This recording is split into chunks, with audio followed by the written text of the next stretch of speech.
Today, we are going to crack open the mind of a 2nd century church father, Irenaeus of Lyon. And what you find in there? Well, it's this incredibly optimistic, almost science fiction story about humanity. A story that doesn't see us as fundamentally broken, but as a species with massive potential. A species that's really still just in its infancy. So let's just start with a question that completely turns a very familiar story on its head. What if the whole Garden of Eden saga wasn't about pure rebellion or some deep-seated malice? What if it was really just a story about the impatience of a child? That's the lens Irenaeus gives us. And I'm telling you, when you look at it that way, it changes everything. So, how in the world do we get into his way of thinking? Well, the good news is you don't need a whole library of dense theology books. You really just need one single powerful concept.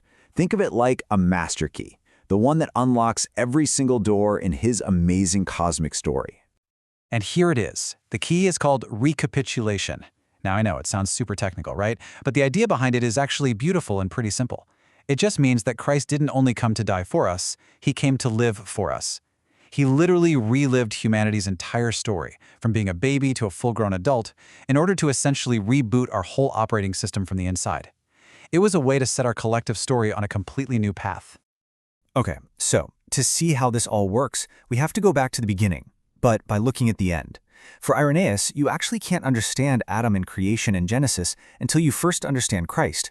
You basically have to read the whole story backwards. And this, right here, is where Irenaeus just flips the timeline on its head. He argues that when God was forming Adam, the blueprint he was working from wasn't some abstract idea. No, the blueprint was the Son, the very one who would one day become human. Just let that sink in for a second. Adam was created in the image of a future event. That's a wild idea.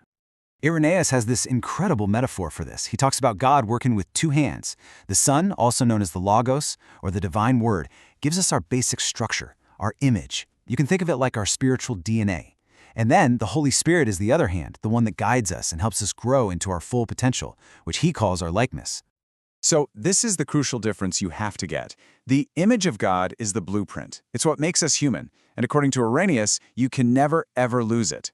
But the likeness, well, that's the finished building. That's the state of perfection we're all meant to be growing into over a lifetime. And that, he says, is what got put on pause back in the garden. And that brings us right back to the Garden of Eden. But if we're going to understand what happened, we really have to throw out that picture of a fully mature adult making some kind of evil, malicious choice. Irenaeus wants us to see this whole story through a totally different set of eyes. You see, the way Irenaeus saw it, Adam in the garden was basically an infant. Not physically, of course, but morally and spiritually. He was created with all this potential for greatness, but he needed time. He needed to grow, to learn, and to mature into that full likeness of God. He wasn't there yet. So, the first sin wasn't really driven by evil at all. It was a sin of inexperience, of simple impatience. Adam and Eve were like kids who saw the knowledge of good and evil as a shortcut, a way to become adults immediately, without going through the whole process of learning and growing that God had actually planned out for them. But, and this is the cool part, Irenaeus argues that even this failure served a purpose. It was a lesson, a really tough one for sure, but a lesson nonetheless. The fall taught humanity this absolutely vital truth. You cannot seize perfection for yourself. It can only ever be received as a gift from God. So humanity's a child that's stumbled and fallen down. How does the story get back on track? Well, this is where that big idea of recapitulation comes roaring back in, with Christ stepping onto the stage as the second Adam. The parallels that Irenaeus draws here are honestly just stunning. The first Adam was formed from untouched, virgin earth. The second Adam, Christ, is born of the Virgin Mary. Where the first chose disobedience, the second chose perfect obedience, all the way to the end. Adam's choice led to death, so what does Christ's choice do? It becomes the new blueprint for humanity, the path to finally escape death and finish the journey. And this is so important to get. For Irenaeus, Christ's work wasn't just about the cross. By becoming an infant, a child, and an adult, he made every single stage of human life holy again.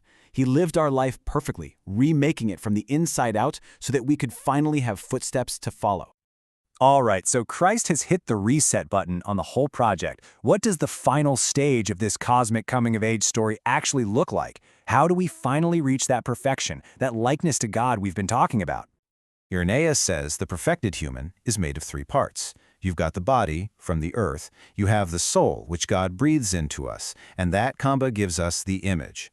But to get to that next level, the likeness, to become a truly spiritual being, we need a third thing, the Holy Spirit, which joins with our soul and elevates our entire person. So what's this journey look like after we die? Irenaeus lays out a pretty clear timeline. First, our soul goes into what he calls an intermediate state, where it just waits. It doesn't go straight to heaven or hell. Then comes the resurrection, where the soul and body get back together, because for Irenaeus, our physical body is a crucial part of who we are.